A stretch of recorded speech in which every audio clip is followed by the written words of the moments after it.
Good evening and welcome to Tucker Carlson Tonight. Yesterday morning, Joe Biden's Secretary of State, a man called Tony Blinken, went on to the Sunday show over at CBS News to announce a new policy toward Russia. Going forward, Blinken explained, the Biden administration will use Poland as a cutout to send fighter jets to the government of Ukraine. Those jets will be used to fight the Russian military. Blinken announced this in a calm, even tone that suggested this was conventional procedure, business as usual, nothing to worry about. Just another weekend at the State Department. But in fact, it's not typical. It's a very big step. It could turn out to be a pivot point in history. And for that reason, we want to show you the entire exchange. Here it is. If, for instance, the Polish government, a NATO member, wants to send fighter jets, does that get a green light from the U.S., or are you afraid that that will escalate tension? No, that gets a green light. In fact, we're talking with our Polish friends right now about what we might be able to do to backfill their needs if, in fact, they choose to provide these fighter jets to the Ukrainians.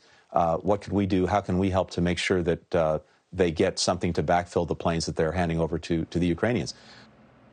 Are you afraid that will escalate tension, asks the scriptreader, because even a CBS News anchor knows that sending fighter jets to a war usually does that. No, replies Tony Blinken, that gets a green light. It's a remarkable exchange. What are we watching here, apart from a conversation between two incredibly shallow people who have limited contact with reality? What we're watching is the beginning of a war between the United States and Russia. If that sounds jarring, what else would you call it? Now, you may support everything that Tony Blinken just said. Maybe you do support it. But let's not lie about what's happening. Let's be as honest and clear-eyed as we can be, especially now, because it matters. The Biden administration just inserted itself with force into the middle of a hot war between two foreign powers. That means the United States is now an active participant in a war.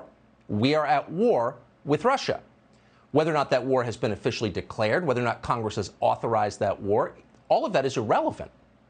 That war is happening right now as we watch. Why is no one in Washington saying anything about this?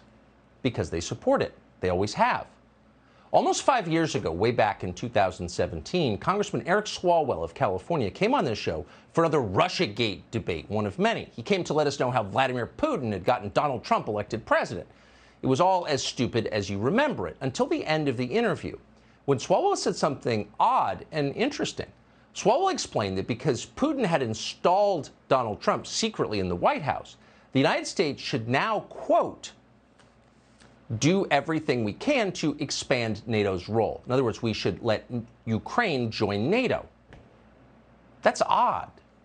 Why would he say that? Why would a policy so seemingly obscure, NATO, Ukraine, what? Why would that be a priority for some forgettable congressman from the East Bay? Well, simple. Because getting Ukraine to join NATO was the key to inciting war with Russia. We didn't get it at the time. Now it's obvious. Vladimir Putin just invaded Ukraine because he didn't want Ukraine to join NATO. Putin certainly had other motives as well. People always do have multiple motives. But that's the main reason Russia invaded. The Russians don't want American missiles on their border. They don't want a hostile government next door. Now, that's true, whether you're allowed to say it in public right now or not. It has been true for a long time. A lot has been written about this over many years by serious people. No one who knows anything and is honest will tell you Putin invaded Ukraine simply because he is evil. Putin may be evil, he certainly seems to be, but he also had strategic motives in doing that. Whether or not you agree with those motives, that's irrelevant. Those are the facts. So with those facts in mind, the Biden administration's behavior in the days before the Ukraine invasion tells you a lot about what motivated them. With Russian troops massed by the thousands on the Ukrainian border, Joe Biden sent Kamala Harris, the least capable diplomat in Washington, to explain America's policy to European heads of state. At a public press event at the Munich Security Conference, Kamala Harris encouraged Ukraine to become a member of NATO. Quote, I appreciate and admire President Zelensky's desire to join NATO. Message? Up yours, Vladimir Putin. Go ahead and invade Ukraine. And of course, Vladimir Putin did that just days later. So the invasion was no surprise to the Biden administration. They knew that would happen. That was the point of the exercise. We watched all this happen. We missed it. How? Honestly, because it was insane. and therefore very hard to take seriously. Why in the world would the United States intentionally seek war with Russia? How could we possibly benefit from that war? We still don't know the answer to that question, but it is obvious that permanent Washington has been fixated on war with Russia for a very long time. A couple of years ago, you may remember, we'd forgotten, they impeached a sitting president. Why? For threatening to withhold military aid to President Zelensky of Ukraine. Failing to back a proxy war in Ukraine was the one thing Donald Trump was not allowed to do as president. Again, they impeached him for it. And no one said much about it, even in his own party, because of course they supported war with Russia too. Maybe even more than the Democrats did. As far back as 2016, Lindsey Graham of South Carolina, hysterical little Lindsey Graham, was jumping around acting out his war fantasies in front of foreign soldiers in Ukraine. If we saw this tape at the time, we don't remember seeing it. Back in 2016, Ukraine seemed like a faraway place. We should have paid more attention. Here it is. Your fight is our fight. Ваша боротьба – це наша боротьба. 2017 will be the year of offense. Рік 2017 рік буде ріком нападу. All of us will go back to Washington and we will push the case against Russia. Ми всі повернемося до Вашингтону і ми будемо відстоювати санкції проти Росії. Enough of a Russian aggression. Досить вже російської агресії. It is time for them to pay a heavier price. Your fight is our fight? That's a very strange thing for an American lawmaker to say to a foreign military. Why would the Ukrainian government's fight in 2016 possibly be our fight? On what grounds is it our fight? What does that even mean? We don't know. And yet now it is demonstrably true. Ukraine's fight is our fight. Ukraine's war is our war. It's here, but most Americans did not see that coming. Yet permanent Washington certainly did. Permanent Washington understood that the second Vladimir Putin's forces rolled across the border into Ukraine, we would inevitably be on a course toward war with Russia. They knew. Here's the president of the August Council on Foreign Relations on the day of the invasion.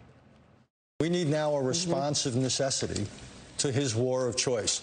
And there's got to be to raise the economic costs at home, to raise the military costs on the ground. I hate to be so blunt, but the most vulnerable thing that Putin's vulnerable to is dead Russian soldiers. So we have to make sure Ukraine has the means to resist. Dead Russian soldiers. At the time, that seemed a little bellicose right out of the gate. It had just happened. Maybe there's some way to de-escalate this. The invasion's terrible, but isn't America's role as steward of the West to make things better? Wouldn't a prompt Russian withdrawal from Ukraine be the wisest course for everyone, including and especially the Ukrainians, on whose behalf we claim to speak, but whose country would be leveled by a protracted war? You would think so, but that's not what anyone in Washington wanted. They wanted a war, and now they have one. So where's this going? That's the question for the rest of us who had no role in making these decisions.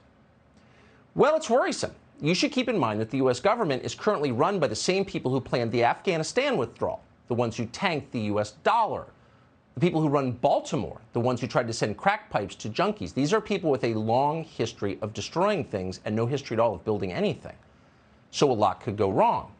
They tell us that Vladimir Putin is unbalanced. We'll take that at face value. We know that Putin has thousands of nuclear weapons. Putin has said that if he is pushed, he will use nuclear weapons. Could be wise to believe him. Harry Katsianis does believe him. Katsianis is a foreign policy analyst in Washington. Like a lot of people in his business, he regularly participates in government-sponsored war games. These are designed to map out what would happen if various countries fell into conflict with one another. A couple of years ago, not long ago at all, Katsianis participated in a war game predicated on a war with Russia. He wrote about this the other day in The Federalist, quote, "In the course of what we call the NATO-Russia war of 2019, we estimated 1 billion people died. 1 billion. And if we aren't careful, what happened in a simulation could happen if a NATO-Russia war erupts over Ukraine." That war has just erupted. The fact that no one in charge seems to worry about where this could go should concern you quite a bit. But nuclear war is not the only risk. The economic consequences of this war are already profound. They're history-changing, actually. And if you don't believe it, check out commodity prices. They're out of control. Wheat is up nearly 60% over last year. That's the highest price ever recorded for wheat. Not good news if you plan to eat, and it won't get better. Russia is one of the largest fertilizer producers in the world. So, for example, a ton of urea fertilizer that cost American farmers $265 per ton last January now goes for $846 this year. And thanks to sanctions, that number will get much higher. No one who farms has ever seen anything like this. You probably don't farm, but you do buy groceries. It'll be obvious to you soon. In fact, thanks to Biden's foreign policy, everything you buy is shooting up in price, and shockingly fast. Gasoline is now higher than it's ever been in the history of gasoline. In Los Angeles, it is selling for $7.29 a gallon. So if you make under $100,000 a year, and most people in this country do, that qualifies as a crisis for you. But for the people in charge, it's not high enough. They'd like to make it worse. Their latest idea that a lot of people seem to be buying is that we have a moral obligation somehow to stop buying Russian oil. It's tainted. Okay. What would happen if we did that? Well, needless to say, oil prices would jump, likely to over $150 a barrel, even higher prices for you. But then if that boycott spread, and moral boycotts tend to, and Europe joined it, buckle your seatbelt. We talked to someone in the energy business this morning, energy traders, to get a little perspective on this. He said a total boycott of Russian energy would cause, quote, an absolute global disaster. That means recession, depression, uncontrollable inflation, and the rest. Economic devastation to us and our allies.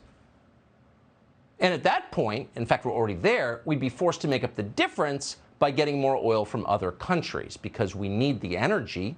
Batteries aren't going to supply it. So what would those countries be? Well, let's see. They would be pretty clear: Saudi Arabia, Iran, Venezuela. To repeat, in order to wage a moral boycott, we become more dependent on Saudi Arabia, governed by Sharia law, Iran, a rogue state, and Maduro's Venezuela. Because this is a moral statement we're making. This is a moral victory. So feel good about it as you go bankrupt. That's the short-term picture. The long-term picture of war with Russia is even scarier than that. Thanks to Biden's policies, Russia and China now form a bloc against the United States. This was the nightmare scenario. Now it's real. Just today, the Chinese foreign minister described Vladimir Putin as China's, quote, most important strategic partner. So are we going to see a boycott of Chinese goods in the United States? They're making this war possible. Oh, don't bet on it. That would be racist. But we should prepare to lose our position as holder of the world's reserve currency.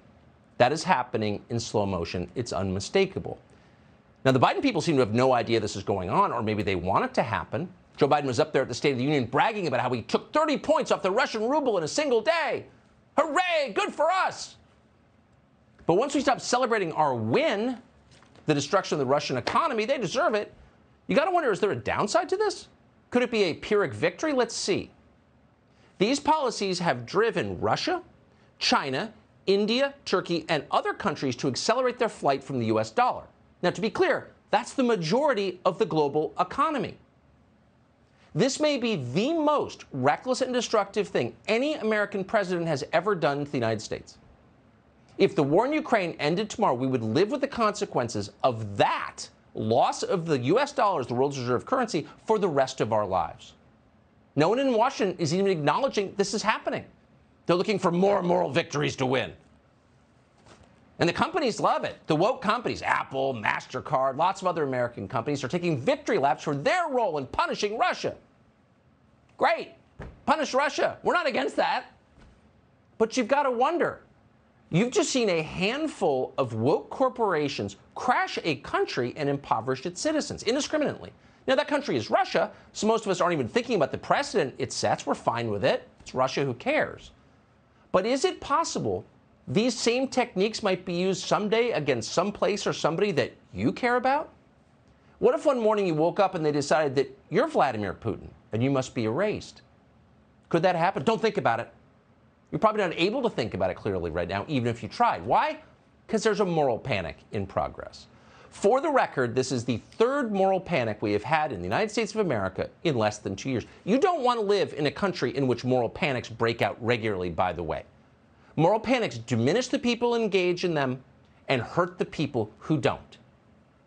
They're degrading, they're crazy, they're the opposite of what you want. You want to live in a country where wisdom and restraint and rational behavior and decency determine the outcomes, not screaming.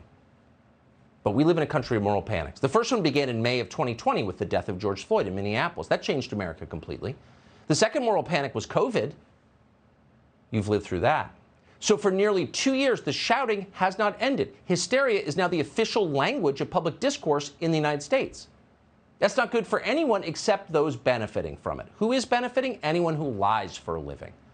The liars have perfect cover. Ask yourself, how much of what you first heard about BLM and then about the coronavirus turned out in the end to be true? How many of the first stories were true? Not many. It was almost all lies. But you didn't know that at the time because you were busy being yelled at. If you dared to point out that actually all lives matter, they denounced you as a racist. If you expressed concern about vaccine mandates, of course, they called you an anti-vaxxer. Sound familiar? The pattern never changes. Hey, maybe war with Russia is not a good idea for the United States. Say that out loud sometime. It's not an extreme position. Most Americans would agree with you. But you will immediately be denounced as a tool of Putin. What is this? It's name-calling as a means of social control. The people in charge have decided their primary job is to decide who you should hate. In an environment like this, everything feels like propaganda, and that's because much of it is. On Thursday, we told you that Russian forces had bombed a nuclear reactor in Ukraine. That seemed to be true. President Zelensky of Ukraine had said it repeatedly, but it was not true. No reactors were hit. An unnamed Ukrainian official claimed that radiation levels in the area had risen. That turned out to be untrue as well. In the words of Mark Nelson, who's a nuclear energy analyst, quote, "I'm afraid to say this looks like a coordinated effort to induce panic." Of course. It was what we call disinformation, and it was designed to get you to support a war against Russia. Now, maybe you support a war against Russia anyway, but you should at least know that you're being lied to and manipulated, which you are. Watch this segment from Good Morning America the other day. Ukraine's mothers, daughters, teachers, politicians, beauty queens, now on the front lines defending their country under siege. And there is Anastasia Lena, a former Miss Grand Ukraine. Photos of her on Instagram in fatigues, rifle in hand. Underneath, patriotic hashtags.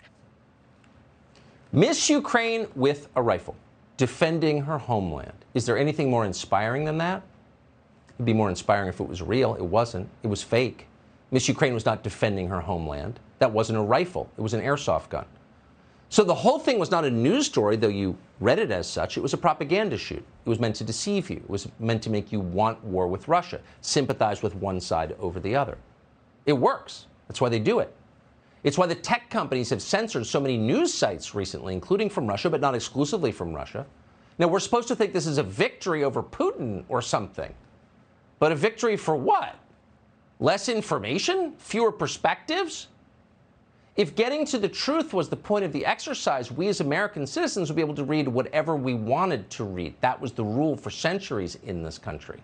It no longer is because truth is no longer the point. Instead, Twitter and Facebook are proudly censoring any information that might, quote, undermine trust in the Ukrainian government. Really? Since when are we required to trust the Ukrainian government or any government? Don't ask. By the way, over the weekend, because everything in America is unintentionally hilarious now, the New York Times attacked Vladimir Putin for censorship. Turns out he engages in censorship, tries to control what his people can read. Lost in the relentless focus on war in Ukraine, by the way, is any perspective about the world or war, which is always lacking in D.C., but never more so than now. The fighting in Ukraine is terrible. Of course, you're seeing it happen. No decent person could fail to be moved by the images. But it's not unique. It's not the only war in recent memory or even currently in progress right now. Many thousands died in the 2020 Nagorno-Karabakh war. That was between Azerbaijan and Armenia. Ever heard of it? It ended less than a year and a half ago. No coverage. There's been a gruesome war underway in Ethiopia for a couple of years now. It's, again, in progress as we speak. Tens of thousands of women have been raped by militiamen, many of them intentionally infected with AIDS. Can it get worse than that? How many people have died in the war in Ethiopia? We don't really know, because no one in our media cares enough to keep track. It's just Ethiopia. We do know that hundreds of thousands of people, mostly civilians, have died in the war in Yemen. It's a war the Biden administration has continued to fund. It doesn't get a lot of attention. It's just Yemen. Who cares? All human life is equal. All of us are equal in the eyes of God. The death of someone in Ukraine is exactly equivalent to the death of someone in Yemen in its importance, period. But hardest of all to ignore though our media have pulled it off and ignored it, is the civil war that's underway 100 yards from El Paso, Texas right now. The Mexican drug war. That's what we call it. It's likely killed more than 100,000 people. In 2019 alone, close to 10,000 Mexican citizens just disappeared, most of them young men. More journalists are murdered in Mexico every year than in any other country in the world. You're seeing pictures on your screen right now of that war. They're horrifying. We're keeping the bad ones off the screen. Trust us. They're awful. But it's not a crisis. It's totally normal, says the Biden administration. Open the southern border. The border we care about is Ukraine's.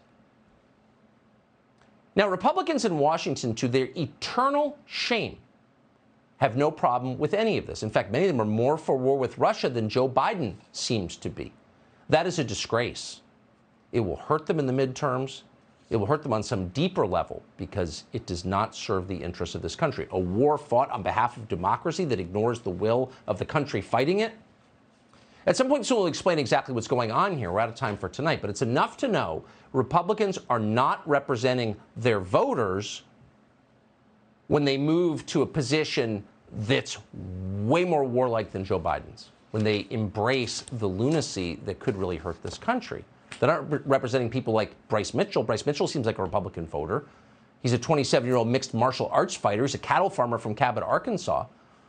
The other day, someone asked him what he thought about Ukraine at a press event. Here's what he said. I just wanted to get your thoughts on the whole Russia and Ukraine situation. You know, here's my first thought is I'm not going nowhere to fight none of these wars for these politicians. I'm staying at home, and when the war comes to Arkansas, I will dig my boots in the ground, and I will die for everything I love, and I will not retreat. If this country's invaded and everybody's saying, well, we gotta evacuate, we gotta leave, I will not. I will dig my boots in the Arkansas soil, and I will fight for the people that I love, for the land that I love, and the way of life that I love. But I'm not going overseas to fight. I don't know what's going on, to be honest, brother. I really don't. There's so much stuff, and I don't think nobody knows what's going on fully. There's been so much political corruption in that area. You got Biden and his son making a ton of money off of and using our tax dollars to bribe their people. That's treasonous, in my opinion. So you got Hunter Biden and his son using our tax dollars. Hey, if Ukrainian government, if you don't do this, we're taking your tax dollars. He shouldn't be giving our tax dollars to that country anyway. We got veterans out here sleeping on the street, and you're going to give our freaking tax dollars to these Ukrainians and all that. Brother, I don't know what's going on over there, but I'm not going over there and fighting. Tell us how he's a Putin stooge, Lindsey Graham and David Frum and Ann Applebaum, Liz Cheney. Tell us how he's immoral. When the war comes to Arkansas, he said, I will dig my boots into the ground and I will die for everything I love. That's the American position. Fight to the death to defend what you love. Your people, your family, your country. To defend it. That's what we call it, the Defense Department. It is not called the Department of Nation Building or the Bureau of Trans Evangelism. Bryce Mitchell may not have good grammar, but he understands exactly what's going on here. Even if people who claim to represent him and our country have no idea. Hey, Sean Hannity here. Hey, click here to subscribe to Fox News YouTube page and catch our hottest interviews and most compelling analysis. You will not get it anywhere else.